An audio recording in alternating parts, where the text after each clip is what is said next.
Elena nervously took a seat at the elegant restaurant, unaware she was at the wrong table. The man across from her smiled, intrigued. "Are you waiting for someone?" Little did she know, this wasn't just any dinner. She was about to steal the heart of the restaurant's owner. Before we dive into the story, comment below where in the world you're watching from today. Elena Carter stared at her reflection in the small bathroom mirror of her apartment. She tucked a strand of brown hair behind her ear and sighed. The black dress she wore was nice enough, but it was the only one she owned. She had bought it 3 years ago for a funeral, and now she was wearing it for a blind date. Her life wasn't exactly going as planned. "You can do this," she told herself. At 28, she was tired of being alone. Her job at the small bookstore downtown barely paid her bills, but she loved being surrounded by stories of romance and adventure, even if her own life had neither. Her phone buzzed on the counter. It was a text from her best friend, Olivia. "Don't you dare cancel, he's perfect for you. Table 10 at Romano's at 7U. Elena's stomach tightened. Romano's was the fanciest restaurant in town. She had never been there, couldn't afford it. What was Olivia thinking? "Great," she muttered. "A place where the appetizers probably cost more than I make in an hour." She grabbed her purse, the nicest one she owned, which wasn't saying much, and headed out the door. Her old car sputtered to life after the third try, and she prayed it would make it across town without breaking down. 20 minutes later, Elena pulled up to Romano's. The valet looked at her car with barely disguised disdain, but she handed him the keys anyway. Taking a deep breath, she walked through the grand entrance. The restaurant was beautiful, crystal chandeliers, soft music, tables draped in white linen. Everyone looked so polished, so confident. Elena felt small and out of place. "May I help you?" asked the hostess, eyeing Elena's dress. "I'm here for a blind date," Elena said, her voice barely above a whisper. "Table 10, the hostess checked her. "List. The reservation is for 7. You're early and your companion hasn't arrived." Elena nodded. "That's fine. I'll wait at the table." "Of course. Follow me." As they weaved through the restaurant, Elena's anxiety grew. What was she doing here? This wasn't her world. The hostess stopped, but Elena was so lost in her thoughts that she didn't notice. She kept walking and found herself standing by a table, where a man sat alone. "Table 7. The man looked up. He had dark hair, warm brown eyes, and wore a perfectly tailored suit. He seemed surprised to see her. Elena froze. "I'm sorry," she stammered. "I think I got the wrong table." But something about his eyes made her pause. He wasn't looking at her with annoyance. Instead, there was a spark of interest. "Are you waiting for someone?" he asked, his voice deep and smooth. "A blind date," Elena admitted, feeling her cheeks heat up. "But I think I'm at the wrong table." The man smiled. "Well, that makes 2 of us." I was stood up. Elena felt a rush of sympathy. Even handsome men in expensive suits got stood up. "I'm sorry to hear that," he shrugged. "These things happen. I'm Daniel, by the way." "Elena." Daniel gestured to the empty chair across from him.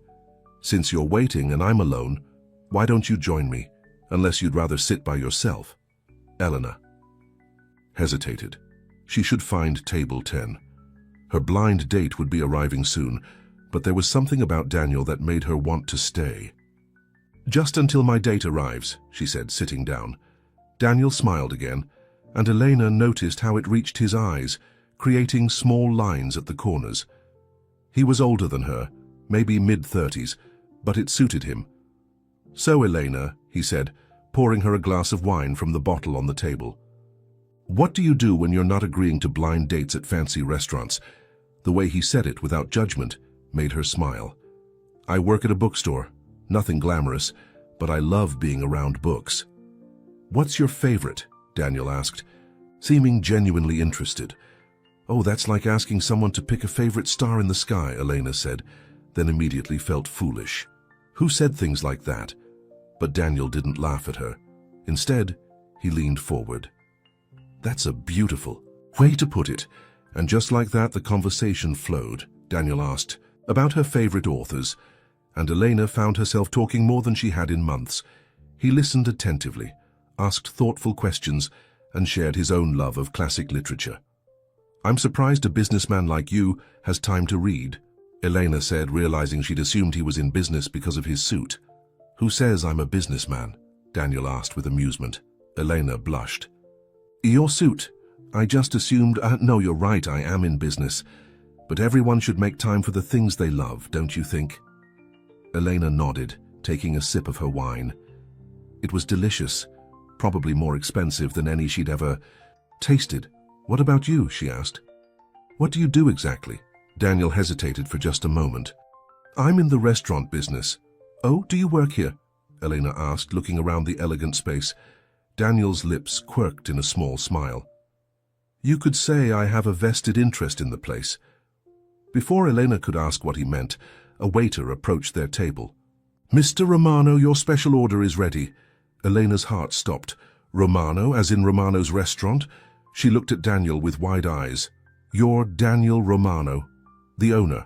Daniel nodded, looking a bit uncomfortable for the first time since they'd started talking. "I am." Elena's cheeks burned with embarrassment. She had been sitting here chatting with the owner of the most exclusive restaurant in town, a man who was undoubtedly wealthy and successful, and she'd been rambling about paperbacks and her job at a dusty bookstore. "I should go," she said, standing up abruptly. "My date is probably waiting for me." Just then her phone buzzed. She pulled it out and saw a text from Olivia. "Your date says he's running late. He should be at table 10 soon." Elena's humiliation deepened. She had crashed a billionaire's private dinner and been boring him with talk about books when he was probably just being polite. "I'm so sorry," she said, clutching her purse. "I didn't realize who you were. I've been taking up your time and—" "Elena," Daniel interrupted, standing up. "Please don't go." Something in his voice made her pause. "I've enjoyed talking with you more than any conversation I've had in months," he continued. "Stay. Have dinner. With me." "But my blind date is late," Daniel said, gesturing to her phone. "And I'm already here." Elena hesitated. This was crazy. Daniel Romano was so far out of her league that they weren't even playing the same sport. "I can't afford this place," she admitted quietly. Daniel's expression softened. "It's on the house." "I can't accept that." "Then consider it a business expense," he said with a smile. "I'm researching what customers like." Elena couldn't help but laugh. "I'm pretty sure I'm not your typical customer." "Exactly why your opinion is valuable." Something about his smile, the warmth in his eyes, made her sit back down. "All right, but I need to let my date know I won't be joining him." Daniel's smile widened. "Of course." As Elena texted Olivia, explaining the situation, she couldn't believe what was happening. She was about to have dinner with Daniel Romano, the owner of the most exclusive restaurant in town, a man whose net worth was probably more than she'd earn in 10 lifetimes. Across the restaurant at table 10, a man in a cheap suit arrived, looking annoyed. He checked his watch, pulled out his phone, and then walked out without speaking to anyone. Elena didn't notice. She was too captivated by the man sitting across from her, whose eyes never left her face as she spoke. "So," Daniel said after they ordered, "tell me more about these stars in your sky." And for the first time in a long time, Elena felt like she was exactly where she was supposed to be. 3 weeks later, Elena shelved books at Carter's Corner, the small bookstore where she worked. Her mind, however, was far away, replaying her dinner with Daniel Romano for the 100th time. After that magical evening, she had expected never to hear from him again. What would a billionaire want with a bookstore clerk? But to her surprise, the next day a delivery arrived at her apartment, a first edition of her favorite novel, with a note that simply said, "To more stars in the sky. Daniel." Her phone had buzzed minutes later with a text from an unknown number. "Would you like to have dinner again? Daniel." Since then, they had met for dinner twice more, each time at a different restaurant. Daniel was attentive, charming, and seemed genuinely interested in her life. Yet Elena couldn't shake the feeling that this was all temporary, a brief amusement for a man who could have anyone he wanted. "Hello, Earth to Elena?" Elena startled from her thoughts to find Olivia staring at her, eyebrows raised. "Sorry," Elena said, blushing. I was thinking. About your billionaire boyfriend, Olivia teased, leaning against the bookshelf. He's not my boyfriend, but you want him to be. Elena sighed. It doesn't matter what I want. We're from different worlds, Liv. This isn't a fairy tale. And then why did he send you that ridiculously expensive book? Or take you to dinner 3 times? Maybe he's just being nice. Olivia rolled her eyes. Men like Daniel Romano don't just be nice to women like us unless they're interested. Thanks. For reminding me of the class difference, Elena muttered. That's not what I meant, and you know it. I meant he's busy running an empire. He doesn't waste time on people who don't matter to him. Before Elena could respond, the bell above the door chimed, signaling a customer. Both women looked up, and Elena's heart nearly stopped. Daniel stood in the doorway, looking as out of place in the small bookstore as she had felt in his restaurant. He wore a casual but clearly expensive sweater and dark jeans. His eyes found hers immediately, and he smiled. Elena, he said, walking toward her, I hope you don't mind me dropping by. Not at all, she stammered, aware of Olivia's wide-eyed stare beside her. I was hoping to steal you away for lunch, Daniel said. If you can take a break. Olivia nudged Elena. She can definitely take a break. In fact, take the rest of the day. I'll cover for you. Elena shot her friend a look, but Olivia just grinned innocently. Are you sure? Elena asked. Positive. Go. Have fun. Daniel's smile widened. Perfect. I have something I want to show you. As Elena grabbed her purse from behind the counter, she felt a mixture of excitement and anxiety. What could Daniel possibly want to show her? Outside, a sleek black car waited. The driver opened the door for them, and Daniel gestured for Elena to get in. Where are we going? She asked as they pulled away from the curb. It's a surprise, Daniel said, but I think you'll like it. They drove through town and up into the hills overlooking the city. Eleanor had never been to this exclusive neighborhood, where houses, no mansions, sat behind gates and high hedges. The car turned into a long driveway and stopped in front of a beautiful stone house with large windows, and a stunning view of the city below. Whose house is this? Elena asked as Daniel helped her out of the car. Mine, he said simply. I wanted to show you where I live. Elena's stomach tightened. Why would he bring her here? Was this where the fantasy ended? As if sensing her unease, Daniel took her hand. I just want you to know me, Elena. The real me, not the restaurant owner or the businessman. His touch was warm, reassuring. Elena nodded, trying to ignore the butterflies in her stomach. Inside, the house was beautiful, but not as ostentatious as she had expected. It was large, yes, but it felt lived in, comfortable. And everywhere she looked, there were books, shelves, lining the walls, stacks on tables, even some on the floor beside comfortable reading chairs. You really do love books, she said in wonder. Daniel smiled. I told you. Now, how about that lunch? They ate on a terrace overlooking the city, the E. Food prepared by Daniel's personal chef. Elena tried not to think about how different their lives were, how the china they ate from probably cost more than her rent. You're quiet, Daniel observed after a while. Elena set down her fork. Why me, Daniel? You could have anyone. Why spend time with someone like me? Daniel looked at her for a long moment. Because you didn't know who I was when you sat down at my table, and when you found out, you wanted to leave. Do you know how rare that is in my world? Everyone wants something. From me, my money, my connections, my name. But you just wanted to escape. I was embarrassed, Elena admitted. You were authentic, and that night when I looked into your eyes and heard you talk about books like they were old friends, I felt something I haven't felt in a very long time. What was that? Hope, he said simply. Hope that maybe I could find someone who would see me, not my bank account or my restaurants, but me. Elena's heart raced. Could this be real? Could someone like Daniel truly care for someone like her? I'm not trying to scare you, Daniel continued, reaching across the table to take her hand. But I want to be clear about my intentions. I like you, Elena, very much, and I'd like to see where this goes between us.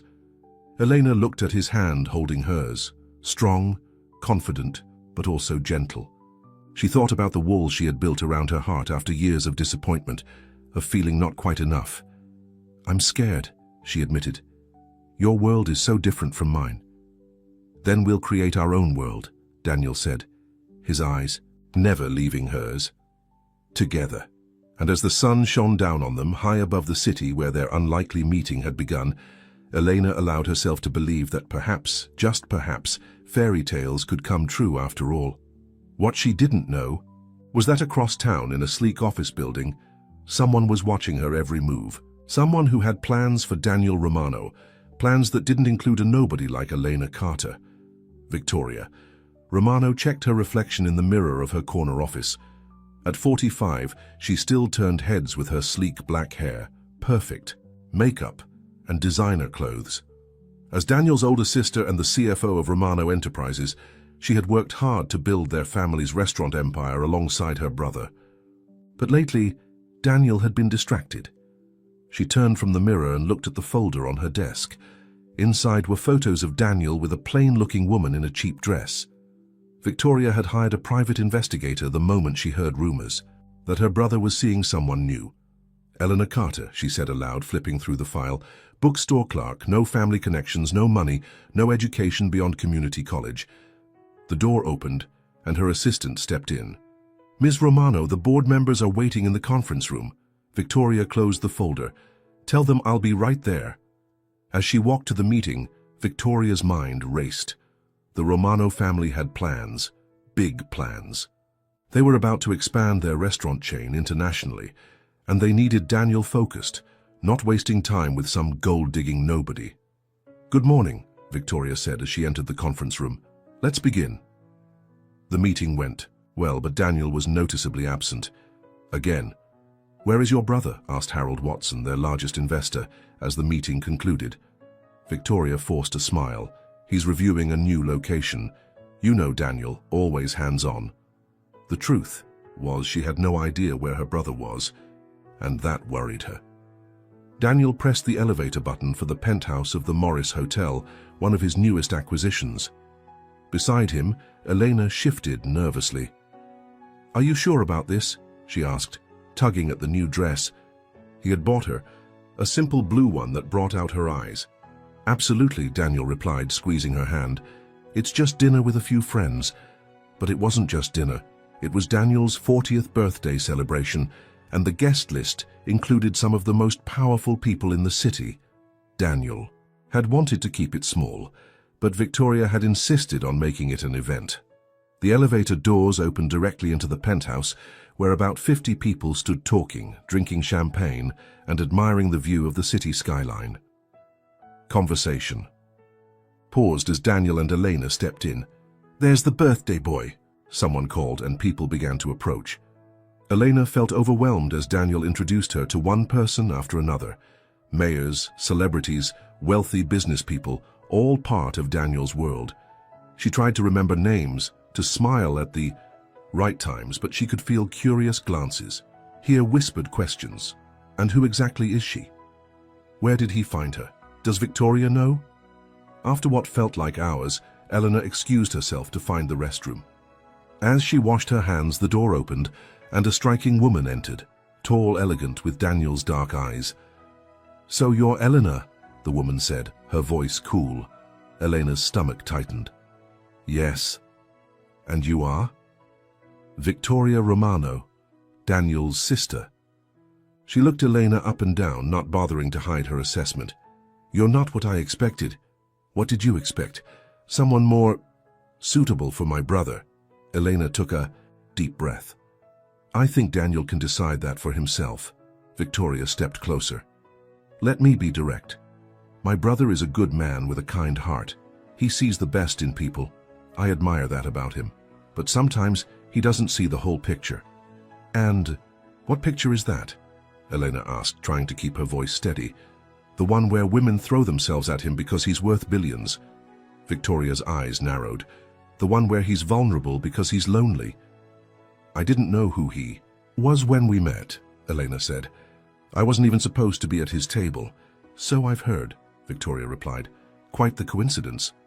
It wasn't a, let me give you some advice, Victoria interrupted.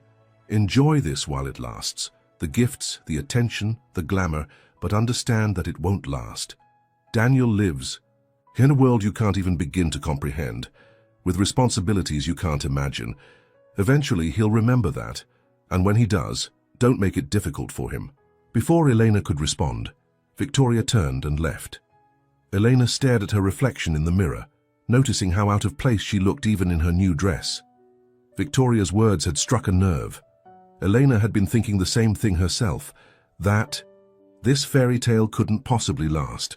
When she returned to the party, she found Daniel surrounded by a group of men in expensive suits, deep in conversation about business. He smiled when he saw her, extending his hand. "There you are. I want you to meet Harold Watson, our biggest investor." "A pleasure," Harold said, though his eyes were curious. "Daniel was just telling us about the expansion plans." "Expansion?" Elena asked, looking at Daniel. "We're taking Romano's international," Daniel explained, "starting with London, Paris, and Tokyo." "That sounds exciting," Elena said, feeling suddenly like an outsider. Daniel had never mentioned any of this to her. As the evening wore on, Elena felt increasingly out of place.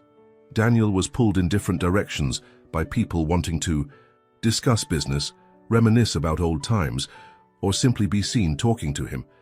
He tried to include her, but she had nothing to contribute to conversations about stock options or vacation homes in Aspen. Finally, as the party was winding down, Daniel found her standing alone by the window. "I'm sorry," he said, pulling her into a quiet corner. "This wasn't how I wanted tonight to go." "It's okay," Elena replied, though it wasn't. "These are your friends. Your world." "They're not all my friends," Daniel said with a wry smile. "Most of them are business associates, shareholders, people who want something from me." "Like what your sister said about me," Elena murmured before she could stop herself. Daniel's expression darkened. "What did Victoria say to you?" "Nothing that wasn't true," Elena replied, avoiding his eyes. "That we come from different worlds. That this us is temporary." "Elena, look at me," Daniel said, his voice gentle but firm. He waited until she met his gaze. "What I feel for you is real. It's not temporary. But your life, your business, it's all so big, so important. And I'm just the woman I'm falling in love with," Daniel interrupted. Elena's heart stopped. "What?" "I know it's fast, I know it doesn't make sense, but these past few weeks with you have been the most real, most honest time I've had in years. You see me, Elena. Not my money or my name, just me." He took her hands in his. "I don't care what Victoria or anyone else thinks. This is about us. Only us." Elena wanted to believe him, but Victoria's words echoed in her mind, and she couldn't help but notice how at home Daniel looked here, among the wealthy and powerful, discussing business empires and global expansions. "Let's get out of here," Daniel suggested, seeming to sense her unease. "I've had enough of pretending to care about business on my birthday." They slipped out without saying goodbye, taking the elevator down to where Daniel's driver waited. In the car, Daniel pulled Elena close. "I want to show you something," he said, giving the driver an address Elena didn't recognize. 20 minutes later, they pulled up to a small building in a part of town Elena knew well, not far from her own apartment. The sign above the door, "Read Carter's Corner Books." Elena looked at Daniel in confusion. "This isn't Carter's Corner. That's where I work, but it's across town." Daniel smiled mysteriously and led her to the door, unlocking it with a key. Inside, Elena gasped. It was a bookstore, brand new, with beautiful wooden shelves, comfortable reading nooks, and a small cafe area in one corner. The shelves were still empty, waiting for books to fill them. "What is this place?" she asked, turning in a circle to take it all in. "Yours if you want it," Daniel said, watching her reaction closely. "I know how much you love books, how you dream of having your own store someday. I thought, maybe I could help make that happen." Elena stared at him, speechless. It was the most thoughtful, most perfect gift anyone had ever given her. And yet, "Daniel, I can't accept this. It's too much. It's not charity, if that's what you're worried about," he said quickly. "It's an investment in you, in what you love. But still, think of it as a loan if that makes you feel better. You can pay me back when the store is successful." His eyes were earnest, hopeful. I believe in you, Elena. I want to help make your dreams come true. Elena walked around the space, running her hand along the smooth countertop, imagining what it would be like to have her own bookstore. It was everything she had ever wanted. I don't know what to say, she admitted. Say yes, Daniel urged. Say, you'll accept this, not because it's from me, but because you deserve a chance to build something of your own. Before Elena could respond, Daniel's phone rang. He checked it and frowned. I'm sorry, I have to take this, it's Victoria. As Daniel stepped outside to take the call, Elena continued to explore the store. Her store, potentially. She tried to imagine herself here, recommending books to customers, hosting readings, building a community around stories and ideas. But a small voice in her head, one that sounded suspiciously like Victoria's, whispered that she was in over her head, that Daniel was trying to buy her affection, that she would never truly fit into his world. When Daniel returned, his expression was troubled. What's wrong? Elena asked. Nothing, he said a little too quickly. Just business. But Elena could tell it was more than that. Daniel, if we're going to have any kind of relationship, you have to be honest with me. Daniel sighed, running a hand through his hair. It's Victoria. She's concerned about us. About you. She thinks I'm after your money, Elena stated flatly. She doesn't know you like I do. And how do you know me won't change your mind? What happens 6 months from now when the novelty wears off? Daniel stepped closer, taking her face in his hands. This isn't a fling, Elena. This isn't me being bored or looking for something different. This is me finding someone who makes me feel whole for the first time in my life. He leaned down and kissed her, softly at first, then with a passion that took her breath away. When they finally parted, Elena's doubts had quieted, not disappeared, but muted beneath the strength of what she felt for him. Stay with me tonight, Daniel whispered. At my place. Not because I expect anything, but because I'm not ready to say goodnight. Elena hesitated only a moment before nodding. Okay. Victoria paced her living room, phone pressed to her ear. Are you sure about this? Positive, replied the private investigator. She spent the night at his house, and he took her to some empty storefront earlier. Victoria hung up and poured herself a glass of wine. This was getting serious.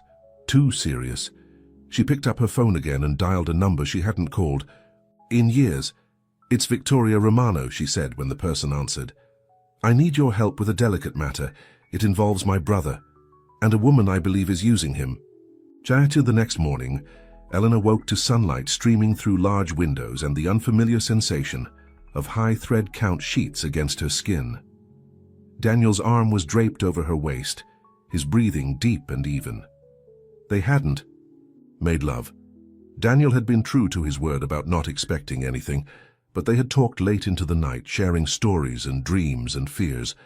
Elena had never felt so close to anyone. Carefully, she slipped out of bed, pulled on Daniel's shirt and padded to the kitchen to make coffee. As the coffee brewed, she wandered around the house, taking in details she hadn't noticed before. Family. Photos on shelves, a worn paperback by the couch, a half-finished crossword puzzle. Little glimpses of the real Daniel, not the billionaire businessman everyone else saw. In his office, she noticed a photo of a young Daniel with an older couple, his parents, she assumed, and Victoria.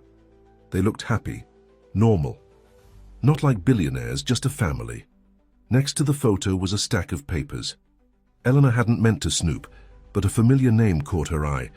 Carter's Corner Books. She picked up the top sheet and scanned it. It was a purchase agreement.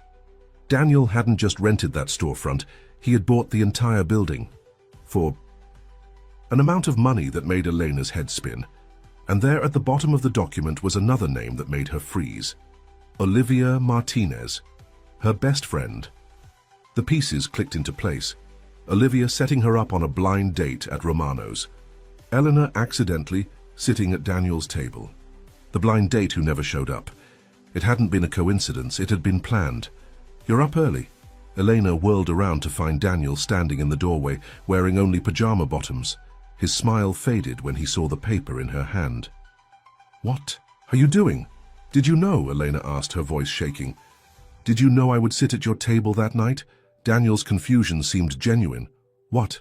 No. How could I? Because you paid Olivia to set it up, Elena said, holding up the document. You bought the building that houses Carter's Corner, the store where I work, where Olivia works. Daniel's eyes widened. Elena, no, that's not... Then what is it? She demanded. Explain why you're buying my workplace and paying my best friend. I can explain, Daniel said, stepping toward her. But it's not what you think. Elena stepped back. Then what is it?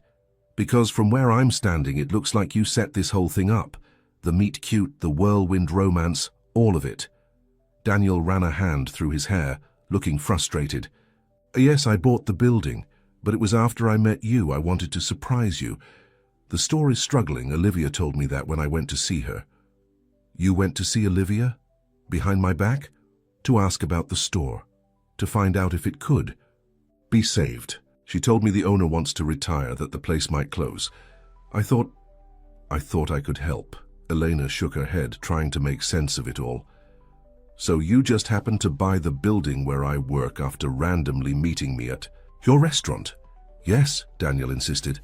Elena, I swear to you, our meeting was completely by chance. I didn't know who you were and you didn't know who I was. That's what made it special. Elena wanted to believe him, but the timing, the money, the secrecy, it all felt wrong. I need to go, she said, gathering her things.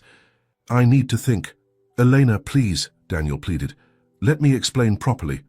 But Elena was already heading for the door, tears threatening to spill.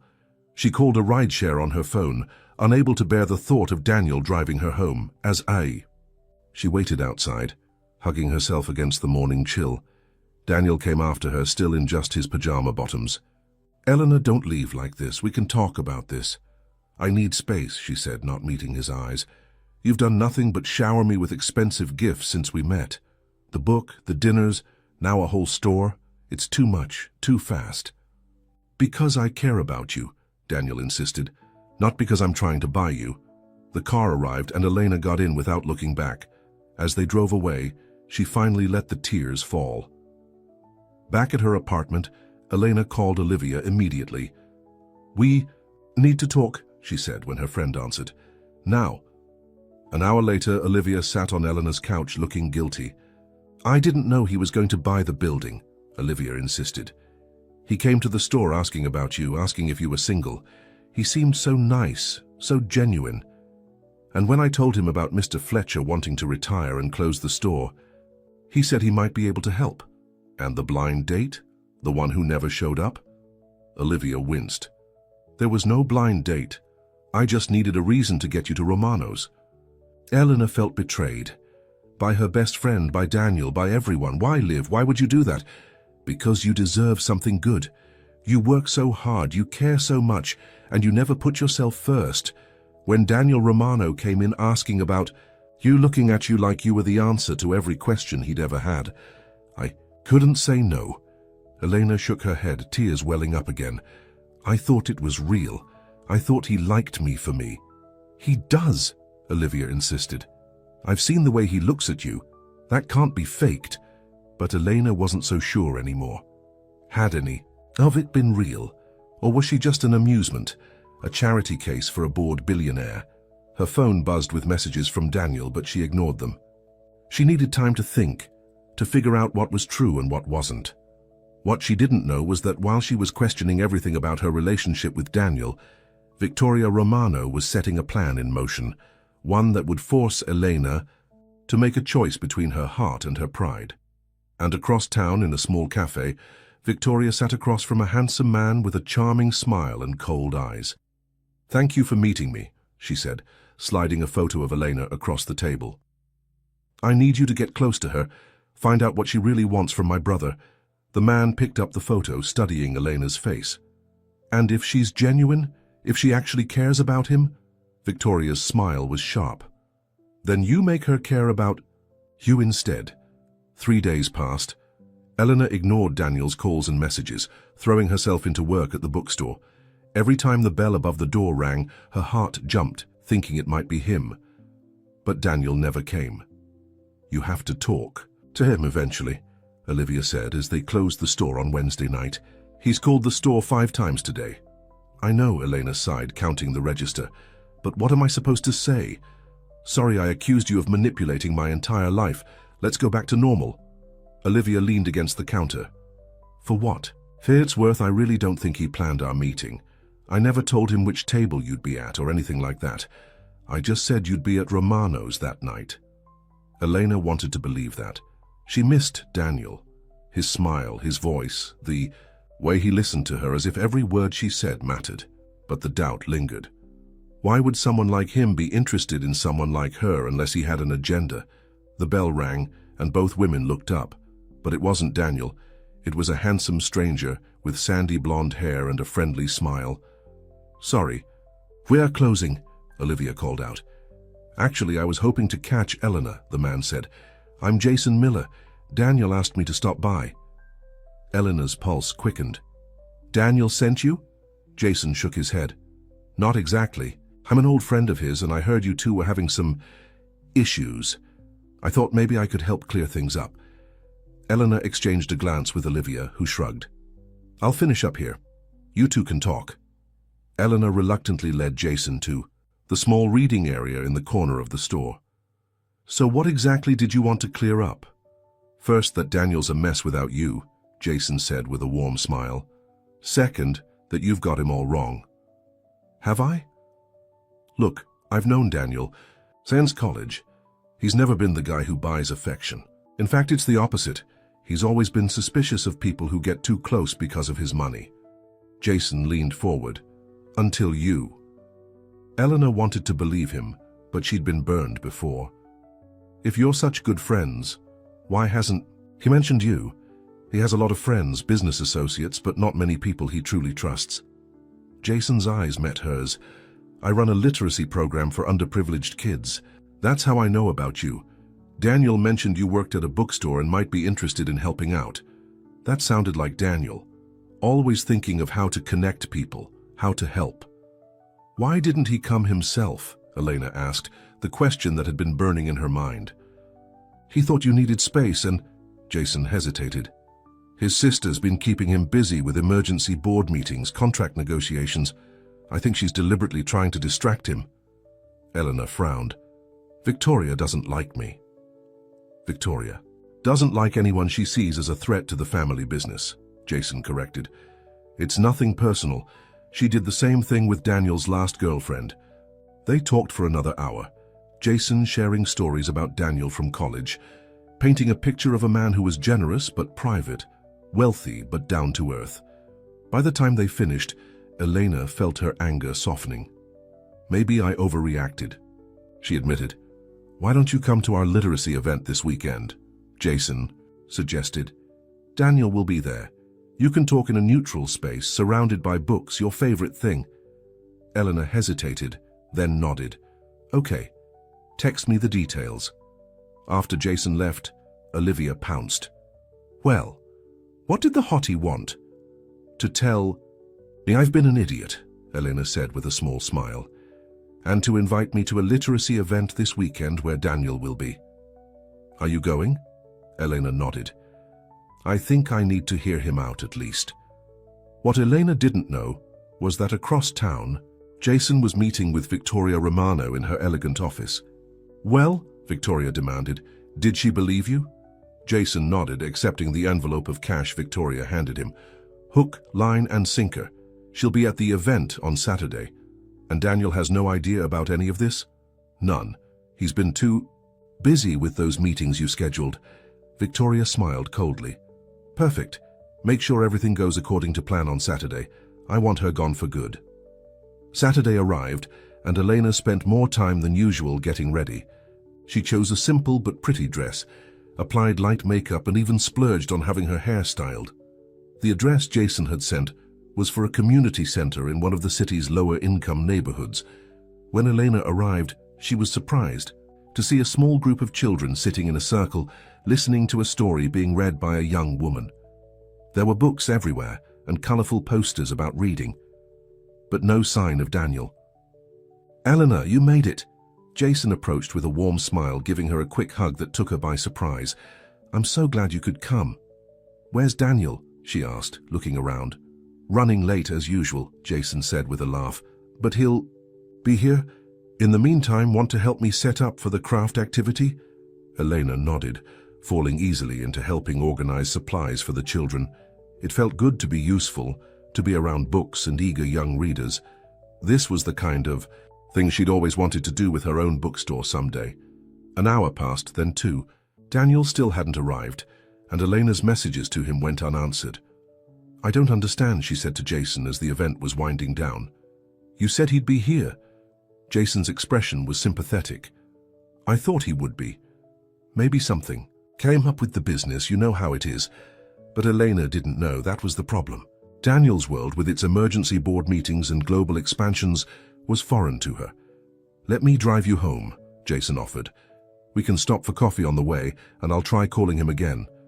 Disappointed and confused, Eleanor agreed. They drove to a small cafe, where Jason insisted on buying her a latte. As they sat by the window, he told her more about the literacy program, his passion evident in every word. You really care about this, Elena observed. The same way you care about books, Jason replied with a smile. Daniel saw that in you right away. It's why he wanted to help you get your own store. Elena's smile faltered. Did he tell you about that? He mentioned it. He was excited about surprising you. Elena stared into her coffee. It was a wonderful gesture, but it was too much, too soon. That's Daniel for you. When he cares about someone, he goes all in. Jason reached across the table and placed his hand over hers. He really does care about you, Elena. The touch was comforting, but something felt off. Elena gently pulled her hand away. I should go, she said. It's getting late, Jason insisted, on driving her home, and Elena was too tired to argue. When they arrived at her apartment building, he turned to her with a serious expression. I know today didn't go as planned, but don't give up on Daniel. He's worth the effort. Elena nodded, though her doubt had returned. Thanks for everything, Jason. As she climbed the stairs to her apartment, her phone buzzed with a text from an unknown number. Before you trust Daniel Romano again, you should see who he's really spending his time with. Corner of Maple and 5th, 9 p.m. tonight.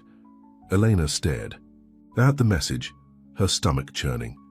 It was probably nothing, a wrong number or someone playing a cruel joke. But the seed of doubt had been planted, and she couldn't ignore it. At 8:45, she took a ride-share to the address, feeling foolish and anxious. The car dropped her off near an upscale restaurant with large windows facing the street. And there, visible through the glass, sat Daniel at a table with a beautiful woman. They were laughing, heads close together, looking intimate and comfortable. As Elena watched, frozen on the sidewalk, Daniel reached across the table and took the woman's hand. Hot tears blurred Elena's vision. Victoria had been right all along. What they had wasn't special. She was just one of many women in Daniel's life. She was about to turn away when someone called her name. It was Jason, looking surprised to see her. Elena, what are you doing here? She gestured helplessly toward the restaurant window. I got a text saying I should come here, that I'd see who Daniel was really spending time with. Jason looked through the window and his expression hardened. I'm so sorry, I had no idea. Who is she? Elena asked, her voice barely a whisper. Jason hesitated. Her name is Sophia. She was Daniel's fiancée before he met you. Elena felt the world tilt. Fiancée? They broke up about 6 months ago, or at least I thought they did. Jason put his arm around her shoulders. Come on, let me get you out of here. Elena let Jason guide her to his car, too numb to protest. Everything made sense now. Daniel's interest in her, the expensive gifts, the too-good-to-be-true romance. She had been a diversion, nothing more. I feel so stupid, she said as Jason drove her home. Don't, he said firmly. Daniel is the one who should feel stupid for letting someone like you go. At her apartment, Jason insisted on walking her to her door. You shouldn't be alone right now. Let me make you some tea, at least. Eleanor hesitated, but the thought of facing her empty apartment alone was too much. She nodded and let him in. As Jason made tea in her small kitchen, Elena sat on the couch staring at nothing. Her phone buzzed with a text from Daniel. Elena, please call me. I need to explain. She turned her phone off without responding. Jason returned with 2 mugs of tea and sat beside her, closer than necessary, but Elena was too upset to care. "You know," he said after a while, "I've always envied Daniel. He has everything, money, success, good looks. But seeing how he's treated you, I don't envy him anymore." Elena looked up, surprised by the intensity in Jason's eyes. "Any man would be lucky to have someone like you, Elena. Someone real, someone with passion and integrity." His hand found hers. "Daniel's a fool." The warmth in his voice was comforting, and Elena found herself leaning into it. When Jason moved closer, she didn't pull away.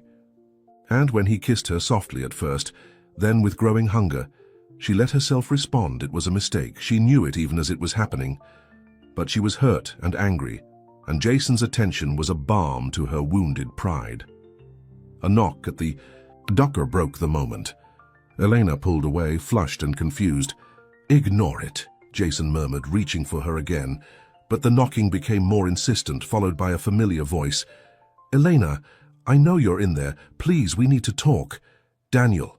Elena froze, her eyes wide. "I can't deal with this right." Now Jason stood up, straightening his shirt. "Let me handle it." Before Elena could stop him, he walked to the door and opened it. Daniel stood on the threshold, his expression changing from hopeful to shocked as he took in the scene. Jason, in Elena's apartment, Elena on the couch looking disheveled. "Jason?" Daniel's voice was bewildered. "What are you doing here?"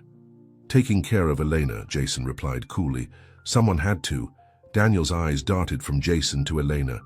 "Elena, what's going on?" Elena stood up, her emotions a turbulent mix of anger, guilt, and confusion. "I saw you, Daniel, at the restaurant with your fiancée." Daniel's brow furrowed. "My what? I don't have a fiancée." "Ex-fiancée, then?" Elena corrected bitterly. "Sophia, right?" Daniel's confusion deepened. "Sophia? My cousin, Sophia." It was Elena's turn to be confused. "Your cousin?" "Yes, my cousin who's visiting from Italy. Who told you she was my fiancée?" Daniel's gaze hardened as he looked at Jason. "What have you been telling her?" Jason's charming demeanor faltered for just a moment. "Only the truth, man. That you've been stringing her along while reconnecting with Sophia." "There is no reconnecting with my cousin," Daniel snapped. "And how would you know anyway? We haven't spoken in years." A cold feeling spread through Elena's chest. "You told me you were friends with Daniel, that you've known him since college." Jason's smile turned brittle. "I may have exaggerated our connection a bit." "Who are you?" Daniel demanded, stepping into the apartment. "And what are you doing with Elena?" Jason's expression changed, becoming calculating. "Victoria sent me. She thought Elena needed to see what kind of man you really are." "Victoria?" Elena and Daniel said in unison. "Your sister hired you to what? Spy on me? Manipulate Elena?" Daniel's voice was dangerous now. "She hired me to protect the family business." "From another gold digger," Jason replied, dropping all pretense of friendliness. "But I have to say, Elena, you're a lot prettier than the last one. I almost feel bad about all this." Elena felt sick. "Get out." Jason shrugged. "Fine, my job's done anyway." He walked to the door, pausing to look at Daniel. Victoria was right about one thing. This little bookstore romance was never going to last. You live in different worlds. After Jason left, a heavy silence fell between Elena and Daniel. "I'm so sorry," Daniel finally said. "I had no idea Victoria would go this far." Elena wrapped her arms around herself. "He kissed me, and I let him." Daniel's jaw tightened, but he nodded. "I understand. You thought that you were with someone else, that everything between us was a lie." Elena's voice broke. "And the worst part is I believed it so easily, because deep down I've been waiting for this to fall apart from the beginning." Daniel stepped closer, his eyes pleading. "Elena, nothing about us is a lie. Not my feelings for you, not our connection, not anything." But Jason was right about one thing. "We do live in different worlds," Elena said quietly. "Your sister hiring someone to break us up? Secret board meetings and business expansions you never told me about? That's your world, Daniel. And I don't know if I belong in it." "You belong. With me," Daniel insisted. "Wherever that is." He took her hands in his. "Yes, my life is complicated. Yes, my family. or at least Victoria, can be difficult. But none of that changes how I feel about you. And how do you feel? Elena asked, needing to hear it, even though she was afraid of the answer. I love you, Daniel said simply. I love your passion for books, your kindness, your integrity. I love how you see me, not my money or my name, but me. And I'll fight Victoria, the whole world if I have to keep you in my life. Elena wanted to believe him, wanted to fall into his arms and forget everything that had happened, but the doubt lingered. I need time, she said, to think, to sort through everything. Daniel nodded, though she could see the pain in his eyes. I understand.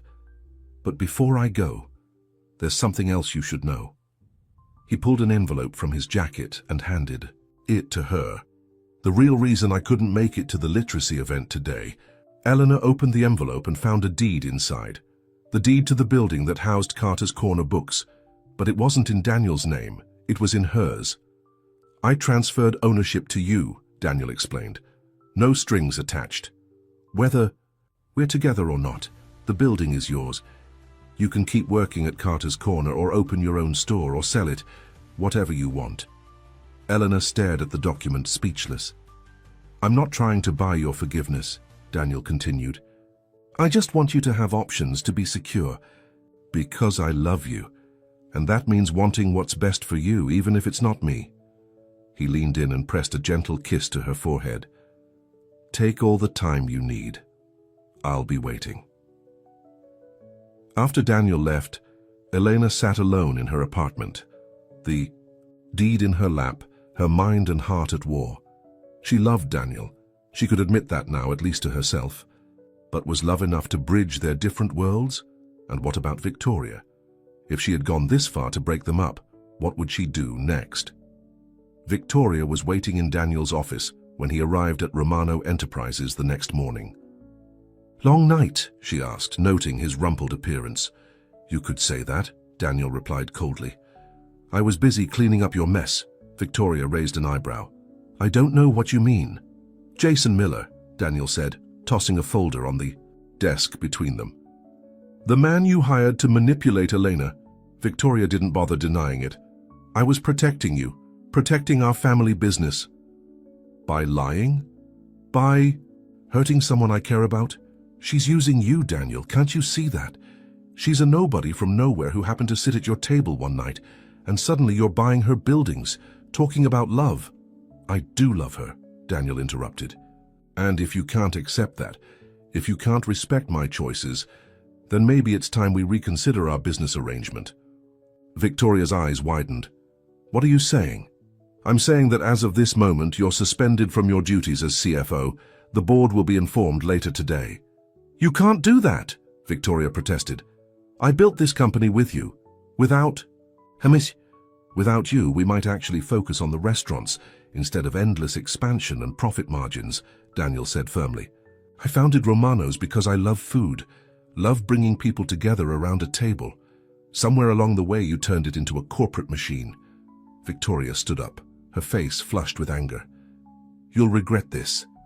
That girl has clouded your judgment. No, Victoria. For the first time in years, I'm seeing clearly. Daniel walked to the door and held it open. Now please leave my office and stay away from Elena. If you go near her again, your suspension will become permanent. After Victoria stormed out, Daniel sat heavily at his desk.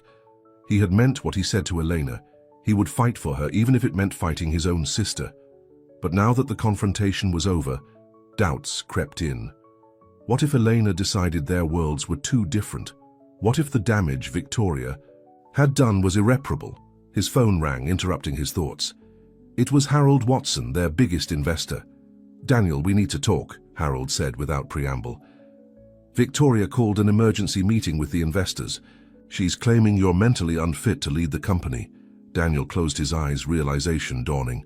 Victoria wasn't going to give up so easily. When is this meeting? He asked. Tomorrow morning. And Daniel? She's brought receipts, expenditures you've made recently, property purchases. She's painting a picture of a man who's lost control. After hanging up, Daniel sat in silence, weighing his options. He could fight Victoria. use his controlling interest in the company to shut her down. But it would be messy, public, the kind of scandal that could hurt the business, the employees who depended on Romanos for their livelihoods, or he could give Elena up. Return to being the Daniel that Victoria and the board approved of, focused solely on business, keeping his personal life separate and controlled. The choice seemed impossible. But as Daniel stared out his office window at the city below, he knew what he had to do. He picked up his phone and made a call, not to Elena, not yet. First, he needed a plan. Meanwhile, Elena had also made a decision. She called Olivia early in the morning. "I need your help," she said. "With the building." "Daniel's building?" Olivia asked, confusion in her voice. "No," Elena replied. "My building." By the time the sun set that evening, Eleanor had drawn up plans for a new bookstore in the space Daniel had shown her. She had talked to lawyers, to the bank, to contractors. She had taken the first steps toward her dream. Not because of Daniel, but for herself. As she stood in the empty store, imagining shelves filled with books, readers lounging in comfortable chairs, children gathered for story time, she felt a peace she hadn't experienced in weeks.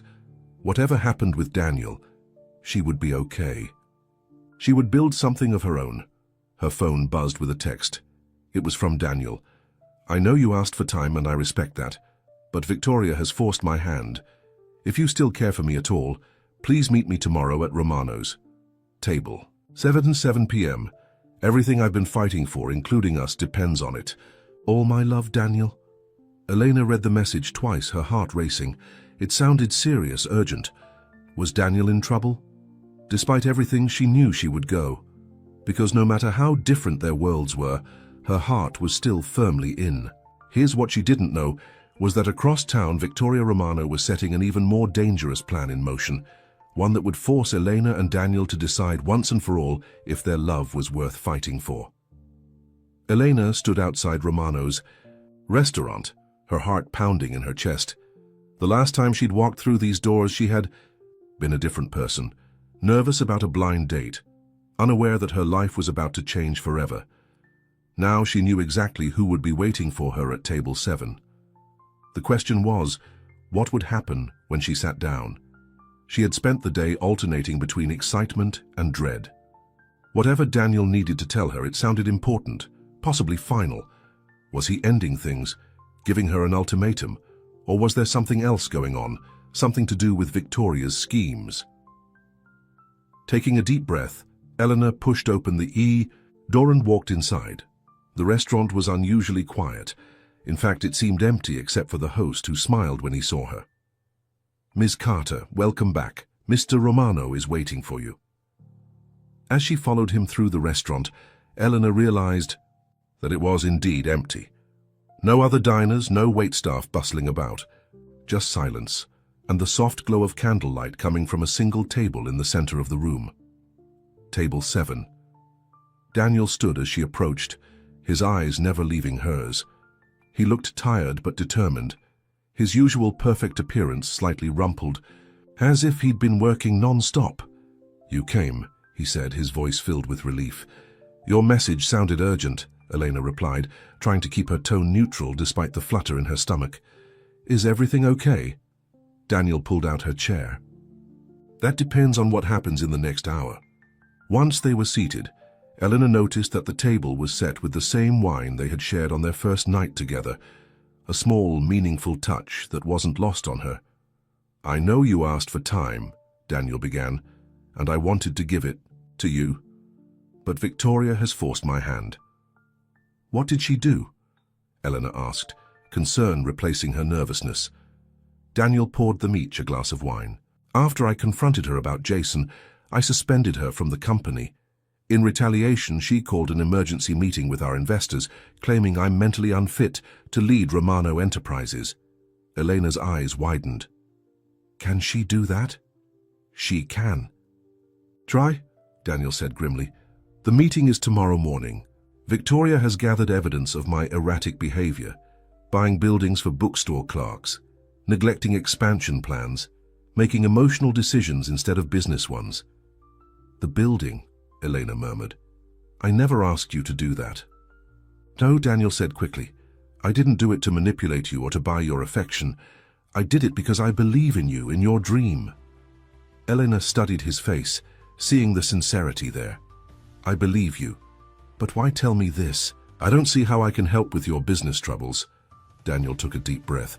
Because my response to Victoria, to the board, to everyone questioning my judgment, depends on you. On me? How? I have two choices, Daniel explained. I can fight Victoria, use my controlling interest in the company to shut her down. It would be messy, probably public, and potentially damaging to the business. Or, Elena prompted when he hesitated, or I can give them what they want. Go back to being the Daniel Romano they expect, focused solely on business, making decisions based on profit margins, keeping my personal life separate and controlled. His eyes met hers, which would mean ending things between us. Elena felt as if the air had been sucked from her lungs. You're asking me to choose whether you should give me up to save your company? No, Daniel said firmly, reaching across the table to take her hand. I'm telling you that I've already made my choice. I choose you, the company, the money, the restaurants. None of it means anything if I can't share it with someone I love, someone who sees the real me. But your family business is important to me, Daniel acknowledged. But not more important than you, not more important than being true to myself. Elena squeezed his hand, deeply moved but still confused. If you've already decided, why did you need to see me? Daniel smiled softly. Because before I go into that meeting tomorrow and tell Victoria and the board that I'm choosing love over business, I needed to know if there's anything to fight for. I needed to know if you feel the same way about me. After everything that's happened, after everything, Daniel confirmed, the misunderstandings, Victoria's interference, our different backgrounds, all of it. I love you, Elena. I've never been more certain of anything in my life, but I need to. No, do you love me too? Elena looked into his eyes, and all the doubts and fears that had been swirling in her mind seemed to quiet.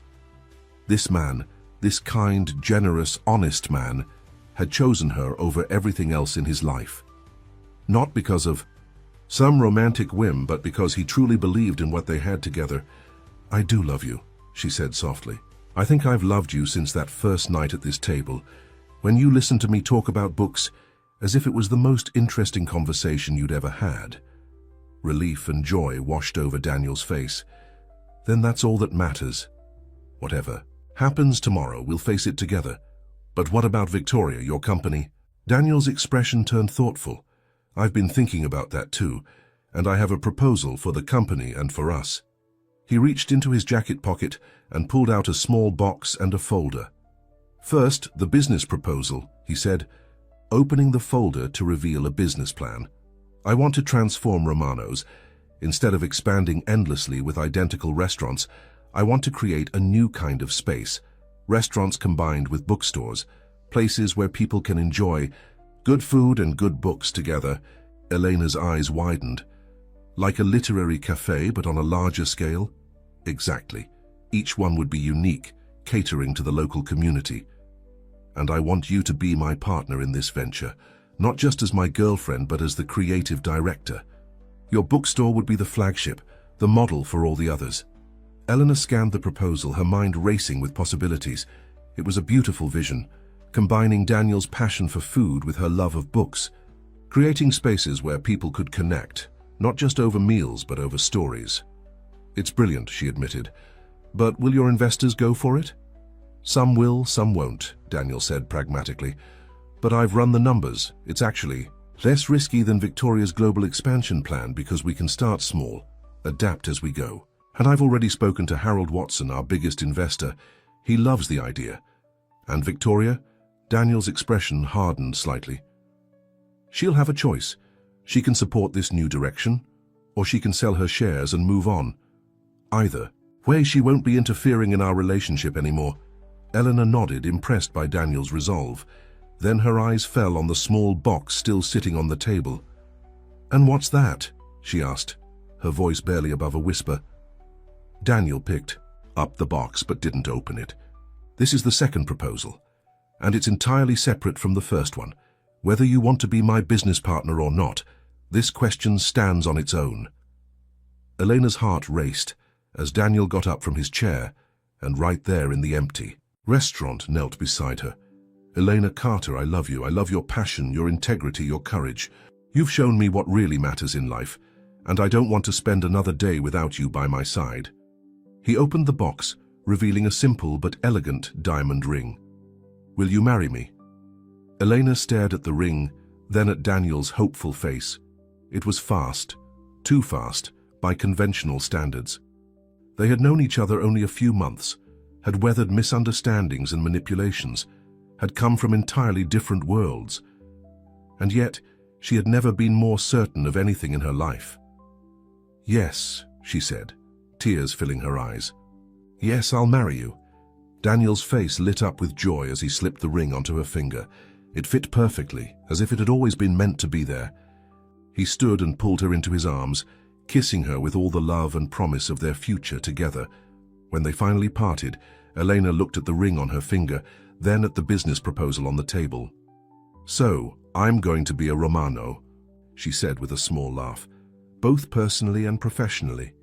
"Only if you want to be," Daniel assured her. "The business partnership is completely separate from our engagement. You can say no to one and yes to the other." Elena shook her head, smiling.